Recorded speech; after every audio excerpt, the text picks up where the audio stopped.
मन ये भटक गया है, दिल अटक गया है।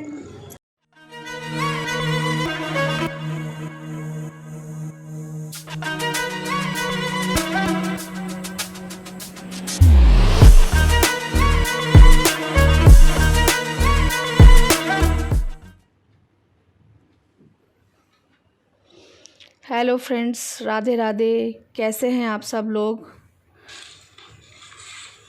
आशा करती हूँ आप सब अच्छे होंगे, स्वस्थ होंगे। हमारी मशीन लग गई है, वॉशिंग मशीन, क्योंकि आज कपड़े कुछ ज़्यादा थे तो इसलिए दिन में ही लग गई, नहीं तो अक्सर मैं सुबह में ही धोती हूँ कपड़े। और कुछ ऑनलाइन सामान ऑर्डर किया था। कभी कभी ऑनलाइन मंगाने का भी मन करता है, मार्केट जाने का मन नहीं करता। और मौसम हो रहा था बारिश का, इनफैक्ट बारिश हो भी रही थी, तो हमने सोचा क्यों ना आज पकौड़े बनाए जाएं। उसकी तैयारी हो रही है। आलू प्याज तो घर में रहता ही है सबके घरों में, और ये रहना भी चाहिए, रखना भी चाहिए, क्योंकि अगर आपके पास कोई सब्ज़ी नहीं है तो आप इसी से ही कुछ भी बनाकर खा सकते हैं। तो रिंग्स में कटिंग हो रही है अनियन की, और आलू भी गोल काटे हैं। वैसे तो अपनी मर्ज़ी से जैसे चाहे बना सकते हैं पकोड़े। और पकोड़े तो मुझे लगता है कि हर घर में खाए जाते हैं। हम इंडियंस को तो बहुत पसंद है, हमारी लोकल डिश है, स्ट्रीट फूड। और इससे अच्छा खासा हमारा पेट भी भर जाता है। और इसमें जो चीज़ें डलती हैं वो भी इसका टेस्ट इतना अच्छा कर देती हैं, जैसे कि हरा धनिया, हरी मिर्च, ये सब मसाले जो इसमें डलते हैं। और साथ में इसमें आप अजवाइन ज़रूर डाला कीजिए। उससे क्या है ना, डाइजेस्ट सिस्टम जो है वो ठीक रहता है हमारा।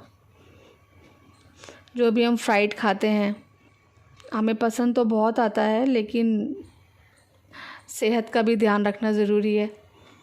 तो इसमें बेसिक से मसाले जाते हैं, वही सब। ये जो हमारी पकोड़ा रेसिपी है ये काफ़ी पुरानी है, और आप ये समझ लीजिए कि समझ के लीजिए कि ये महाभारत के टाइम से रेसिपी चलती आ रही है। मतलब सोच सकते हैं कि कितनी पुरानी होगी ये, प्राचीन काल से। और तभी भी आलू, प्याज और पालक के पकोड़े बनाए जाते थे,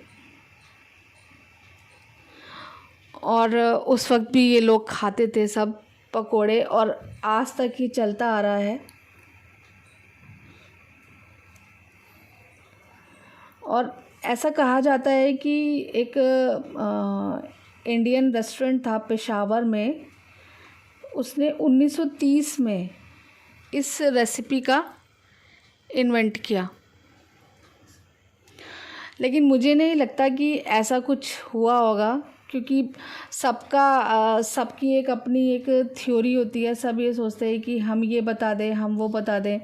अब हाँ, जैसे उन पकौड़ों को कुछ अलग तरीके से बना सकते हैं, कुछ अलग इन्वेंट कर सकते हैं, वो मान सकते हैं, क्योंकि अब तो पकौड़े पता नहीं किस किस चीज़ के बनते हैं, है ना।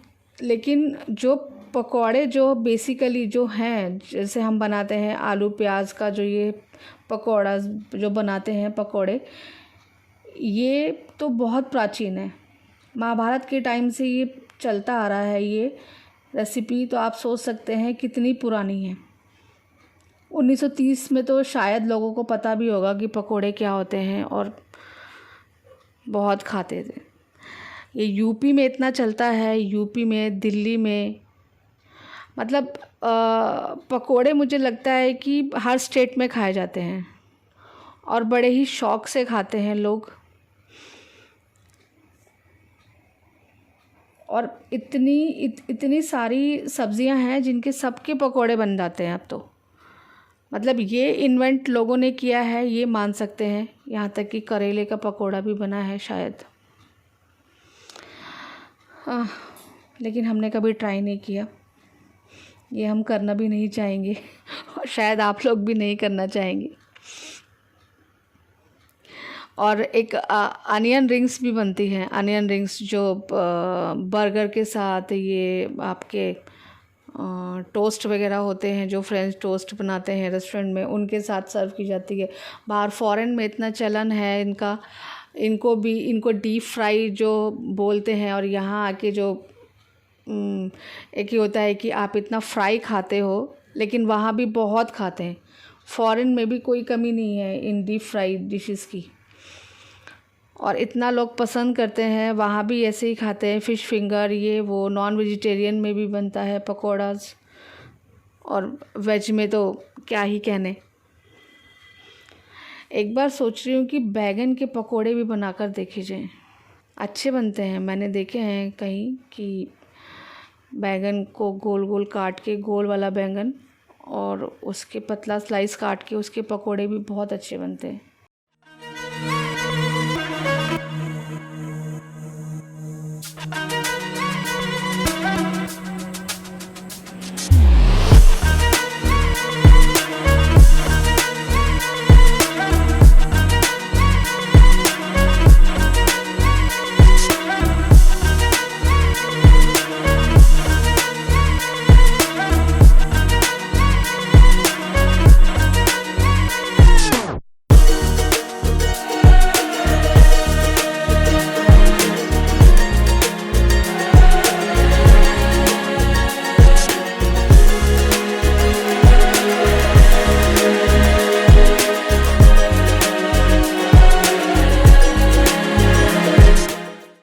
और ये यहाँ एक डाइट मील तैयार हो रहा है। ब्राउन ब्रेड है, पीनट बटर, और उस पर बनानास के स्लाइस।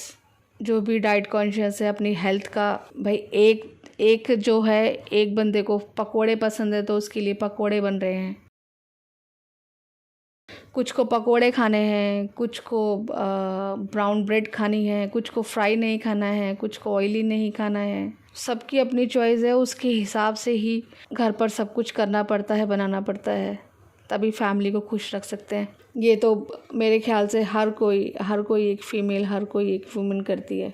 और ऐसा नहीं है कि वुमेन फ़ीमेल को ही करना चाहिए, एक औरत का ही ये काम है। ये तो घर के हर एक मेंबर को एक दूसरे का ख्याल रखना चाहिए, तभी आपकी लाइफ अच्छे से चलेगी। तभी जब दोनों पहिए बराबर से चलेंगे तभी गाड़ी चलेगी। और ये हमने बनाए हैं अनियन रिंग्स और इसके साथ हमने थोड़ा सा प्याज और आलू को छोटा छोटा भी काटा था, और उसके हमने बना दिए थे भजिए। अब आप उनको बारीक काट के मिक्स कर लेंगे बेसन के अंदर, बेसन के घोल में, और उनको फ्राई कर लेंगे तो वो भजिए बन जाएंगे।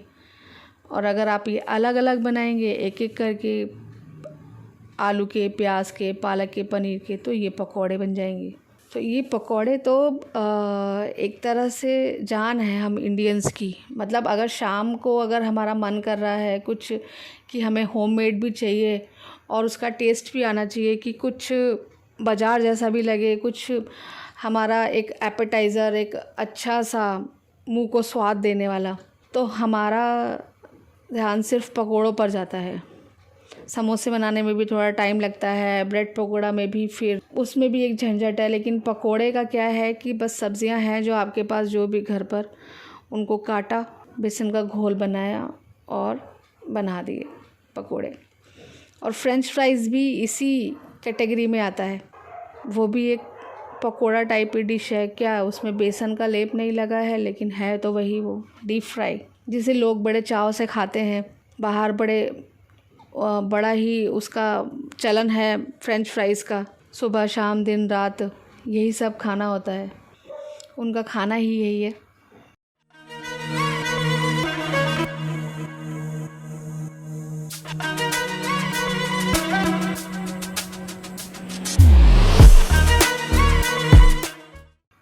और पकोड़े के साथ चाय ना हो तो ये तो बड़ी नाइंसाफ़ी हो जाएगी पकोड़ों के साथ, क्योंकि पकोड़े और चाय तो कभी अलग नहीं हो सकते एक दूसरे से। तो यहाँ हमारी चाय भी तैयार हो गई और जिनको खाना था ब्राउन ब्रेड बटर वो भी उनका तैयार हो गया। अब गर्मा गर्म पकोड़े खाने में हम बिल्कुल देर नहीं लगाएंगे और आप भी एंजॉय कीजिए। और इस पे चाट मसाला ज़रूर डालिए, चाट मसाले का बहुत अच्छा टेस्ट आता है। तो लीजिए, गर्मा गर्म पकोड़े तैयार हैं, एंजॉय कीजिए।